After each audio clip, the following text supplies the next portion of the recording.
we get psychic visions, intuitive thoughts of what our highest, most aligned timeline will look like. This is why oftentimes when we get activated to the journey and we meet our divine counterpart, our masculine, right? And the journey begins.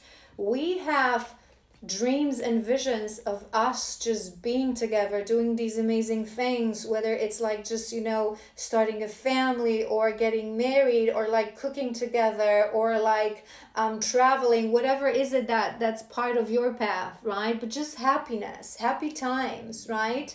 And we get so excited, and oftentimes it comes with actually visions of destiny, because your counterpart activates something within you, awakens something within you, that kundalini gets awakened. So you also start to get visions that what you're going to do, who you're going to be, that mission of yours, right?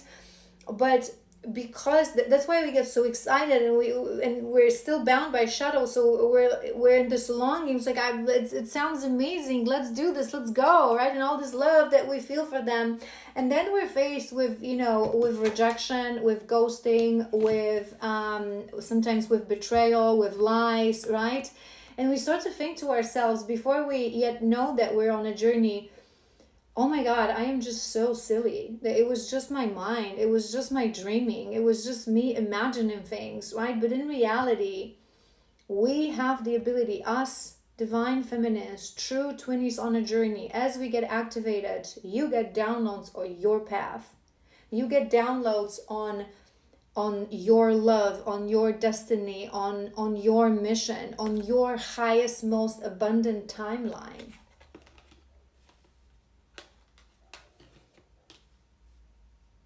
So it's something that definitely happened to you. You would have this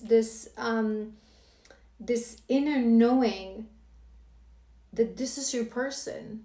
You would have this inner knowing that you have amazing future in front of you.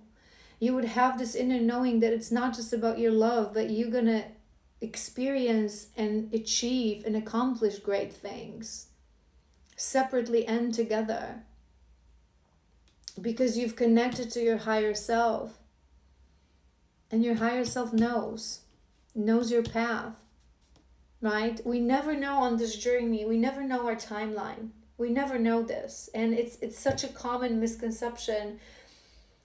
People think that those of us, right? I always say this to you guys, not all divine feminists on the twin flame journey will become psychic mediums and shamans, but psychic mediums and readers and seers, right? If you want to know more about the mission of divine feminine, you can go to my YouTube. There's a divine feminine masterclass playlist, and there's an episode about path of the feminine. So it's only part of us that will really activate that gift, and we will meant to become oracles, seers, high priestesses, psychic mediums, shamans, medicine women, right?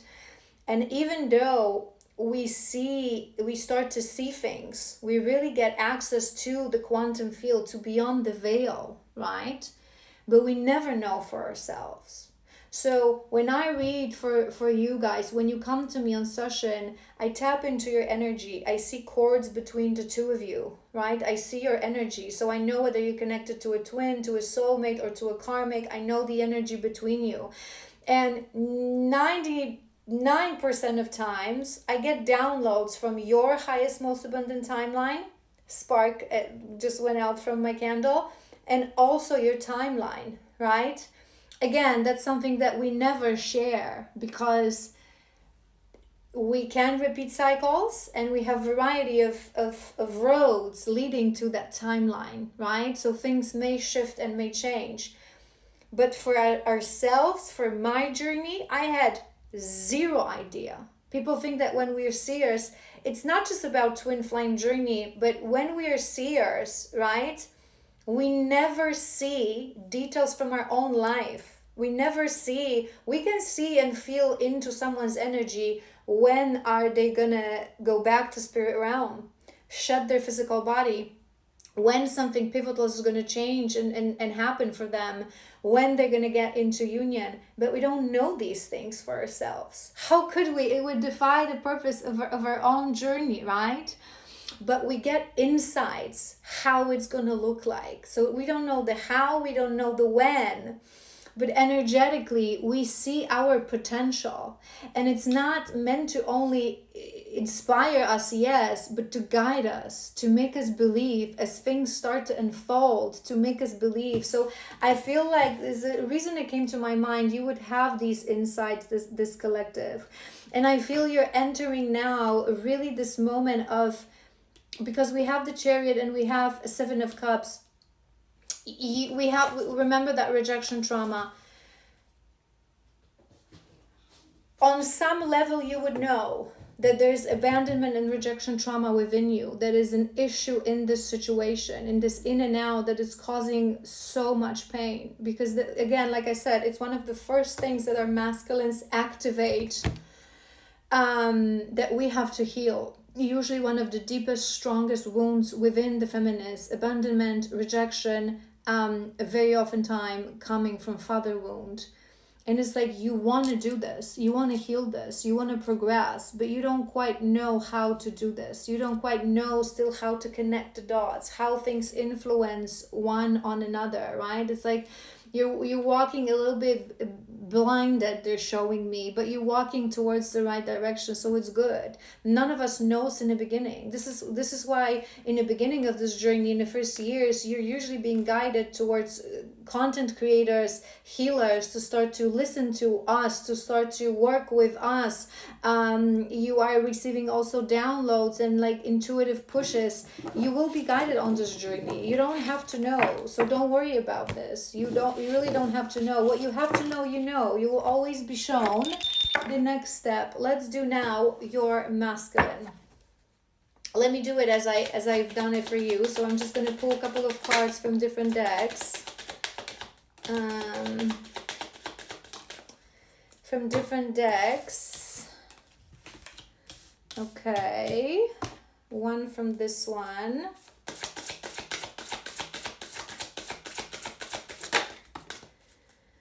Yeah, we knew this already. 4.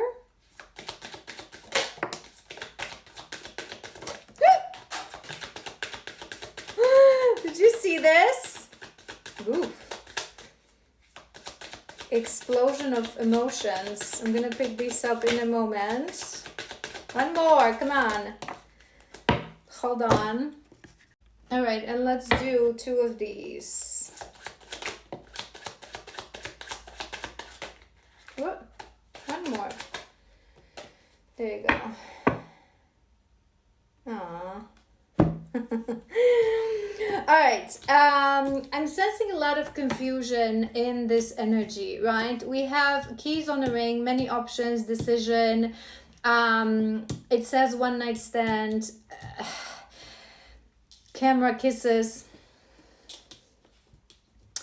This is what I'm getting. First thing that I want to show you is this card, ruling energy.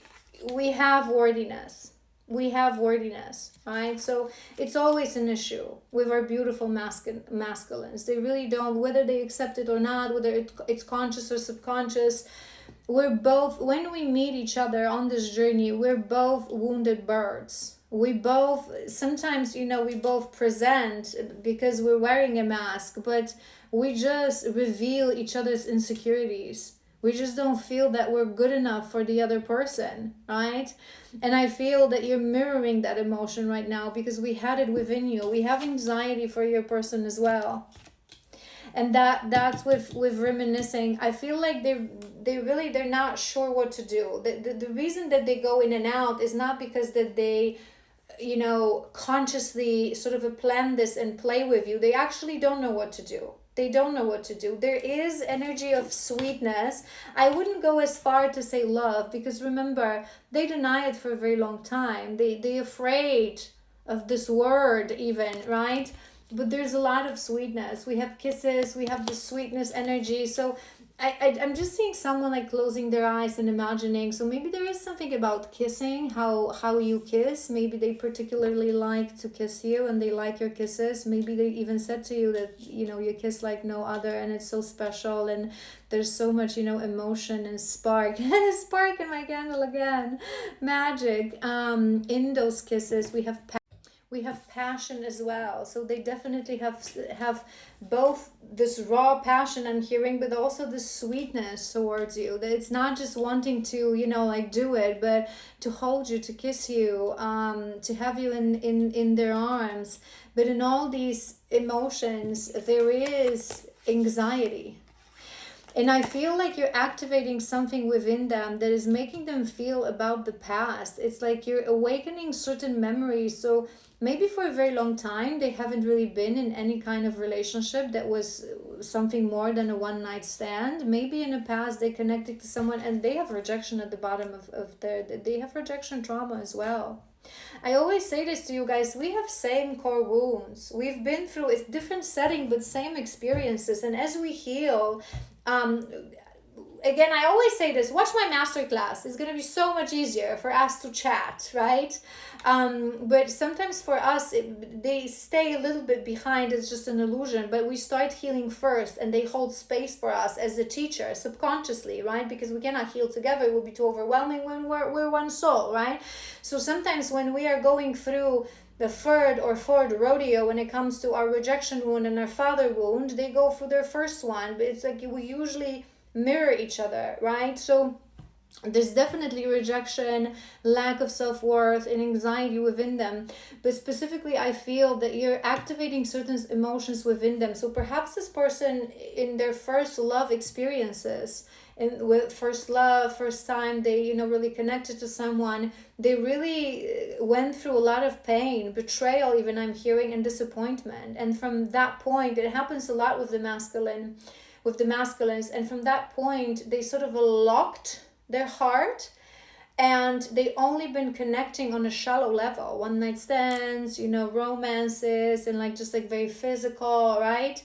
And maybe with you, it's like you would feel, I say this many times to my feminists, on our end, it feels like we're receiving breadcrumbs, literally breadcrumbs. So maybe a text message every few months, maybe a passionate night together every few months. Sometimes they don't even feel like taking us out for a nice dinner, right? So or driving us back home, or even like checking with us, did you get home safely, right? So it's like, it seems all like bare minimum. It's not about being a gentleman or divine masculine, like a decent person would do this, right? If your friend visits you in the middle of the night, or you have your friend having wine, staying like a little bit longer, and then she grabs a cab, you would text her, did you get home safely, right? It's like all these things, they're like really bare minimum. So from our perspective, it looks like breadcrumbs, it looks like nothing, it looks like, oh my God, what am I agreeing to, right?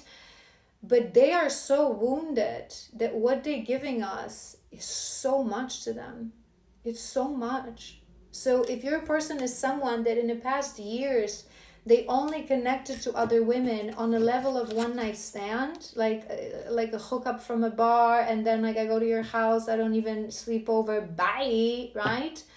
The fact that they say certain nice things to you, or they invite you for a cup of coffee, or they do stay over with you and then they leave in the morning, it's so much to them. And we don't see it in the beginning, because in the beginning we're not yet activated to our frequency of compassion, right? Us divine feminines. But in reality, they're really giving us the maximum of what they're capable of, given all the anxiety, all the rejection, all the wounding, right? I care about you even when I don't like. Oh my God, confirmation. I care about you when I act like I don't. Even when I act like I don't, I'm hiding my true feelings because I feel vulnerable. What did I say? What did I say? It's exactly that. He acts like he doesn't care because he's paralyzed with fear. They're paralyzed with fear. The intensity of this connection, what we awaken within each other, what we do for each other, all the shadows that we activate for each other to heal, the subconscious remembrance on everything we've been through in all of the past lives. It's in there, in us. They don't understand it, but the intensity of it comes forth. So it's incredibly overwhelming when you, in your very core, you feel like you're worth nothing, because that's what you've been told all your life, and suddenly you're standing in front of a person that to you is everything that you could ever dream of. You're paralyzed because you realize that this person holds the capacity to literally destroy you. That's what I'm hearing, to destroy you. If what they feel for us, and it goes vice versa, what they feel for us, if they would surrender in the beginning to this feeling, and we would end up being not who we are, but one of these women that they knew in the past, and we will crush them, it will be a game over, final crush. There will be no picking up from this. Because we're one. It's just that we would never do this, but they don't know this, right? We would never do this because subconsciously there's something within our blueprint that, yes, masculines do certain things that they hurt us. We say certain things that trigger them, but it's all very unwillingly, right? It's not, it's just we trigger each other by being, right? We cannot give each other anymore because we're not capable of, but it's in our blueprint that we will never truly hurt each other. Never. That's why I always say, when people come to me thinking that they're in a twin flame connection, and then they start talking about, mental abuse and sometimes even physical abuse, or, calling each other names, or like these horrible examples of betrayal. It ain't it. We're not capable of doing that. Because of you, I'm starting to see what is really important in my life. That's what happens. Because of us, they start to believe that more exists, that more is possible, that there are things in life that are more important than the shallow worlds that they've been living in, but they're not yet ready to act on it, right? All right, let's see where he is on his journey. I want to make another part, so maybe we will just pull a few cards for this masculines. See where they are on the journey. See where they are.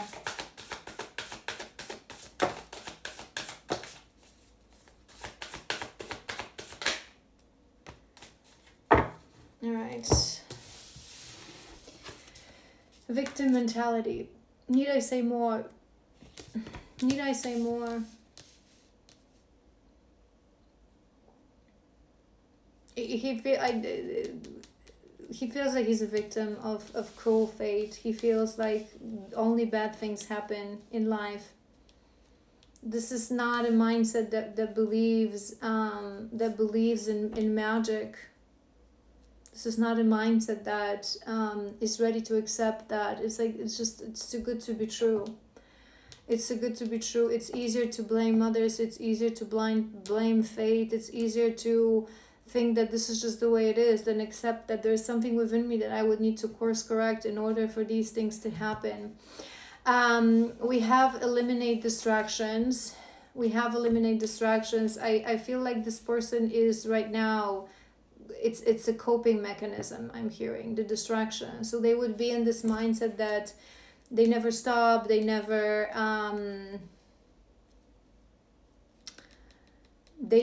sit with themselves to contemplate, to think about things. It's just, how I always say that it's just like constantly trying to do something, to find something to do, to be around people, the work, party, activities. Because when we stop, it's a very popular coping mechanism of most people. When we stop, we cannot go on with the denial. We start to contemplate. We start to tap into certain energies. We start to feel. Are you the best person in the room? this card also talks about this, what we've been talking about, right? That if you really feel that you're not worthy, and I see this in so many people, and it's so sad because some of these people, it's such a subconscious, deeply subconscious mechanism, right? If you really subconsciously don't feel that you're worthy of the best things, in the universe, you're not going to reach out for these things, right? Because if you feel that it's not for you, why would you? And this is also why the system creates manipulation of, social differences and classes, and right, to make certain people think that you're never going to get there, you're never going to reach that moment, you're never going to have certain things. And it's a lie, it's an illusion. And through that, they create separation, they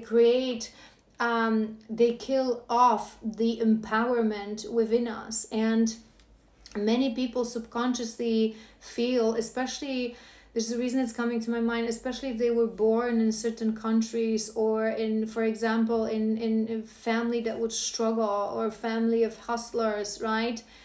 It's like it's imprinted in them that I'm never gonna be better, I'm not gonna deserve, where we come from, our background, it's a common societal issue in twins. Maybe there is one between you, maybe it's a detail for this collective, that your person comes from, like a poor family that would really have to struggle, and you come from like a middle class, or even wealthy family, that you're never going to match, that you're never going to, right? But it's illusion, and it's a lie. So oftentimes these people, to make themselves feel better, instead of reaching for more, so trying to reach beyond that glass ceiling, they settle. So many times, if the victim mentality is very strong, I find that people find friends and situations and environment when they can be the best person in a room, because then they feel better about themselves, right? So a person who loves themselves has no low self, has very high self-esteem, but is also ambitious. You want to be in the rooms when you are the less experienced, and the one that is stupid, right? Do you know what I mean? That everyone is smarter, because you're going to learn. You know that you're just going to listen, you're just going to observe, you're going to be able to expand. And again, people who love themselves and have drive and ambition, they always want to put themselves with someone that is a little bit better, because then, or someone who's equal, but you're better at this and I'm better at that, then we're going to pull each other up, right, mutually. But people who have very low self-esteem, they consciously or subconsciously like to surround themselves with people when they can be that smart ass, when I'm the one that has the best education, I'm the one, even if this is just like, right, whatever it is, I'm the one who has the best job, even that I myself am a hustler. Do you know what I mean? So it's like, it makes you feel better. Like you're the one that gives advice, like you're the one that makes more money, like you're the one that has most stability, like you're the one that's most normal, right? But it's not a way to go. And I'm wondering, because we have this inner union, and it's making me feel that this person has a very distorted understanding of feminine and masculine. So they might have very strong both father wound and mother wound. So it's like they don't understand that they have both feminine and masculine within. They wouldn't understand what qualities healthy masculine and healthy feminine is. And I was also hearing internal conflict. I just want to pull a couple of tarot to confirm their energy. Internal conflict, 5 of Wands I'm seeing.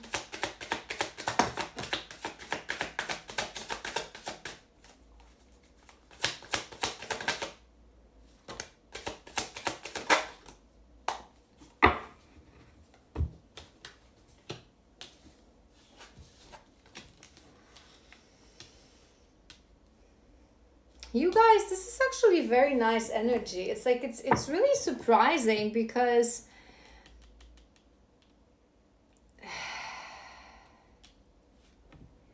it's like just these cards, to be honest, just these cards. You know what?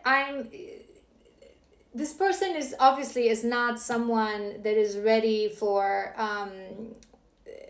that is ready for a mature relationship. There's still a lot of healing to be done. There's still a lot of things that need to be addressed. But my mind goes back to this card. Because of you, I'm starting to see what is really important in my life. And although they still have a lot of woundings and they still have a lot of, patterns that they haven't seen or broken, I feel like they're right now floating in this energy that when they connect to you, they feel better. Every time they're with you, they would feel like they can do better. It's the best person in the room. It's like your presence and your energy is showing them, maybe you have this attitude that I just described, that you should reach for more. You should be the not the smartest person in the room, but the dumbest person in the room, right? That's how you learn. That's how you grow. That's how you feed your curiosity. Because I feel like it's just this, look at her, it's just like this bliss, it's just like pinkish bliss, and I feel like this is how they are feeling. It's like you're giving in strength and healing. You're giving them strength and healing. You're making them feel like they can conquer the world. I feel like this may be their motivation to come in. They have this moment of, maybe I can do better. I miss this person so much. This person is making me feel so good. And why did I ever left? That's what I'm hearing. It's like every time that they think of you, they look back and they cannot remember, why did I leave? Why did I not respond? Why did I not try? And they come back because they remember the vibration of you. Right? That we subconsciously always feel, because our souls operate on the same frequency, right? The shadows, they make it all more difficult, and we repel each other through the shadows. But once we stand in our frequency of love, it's in the frequency of our soul, it's the same frequency, so we pull each other in.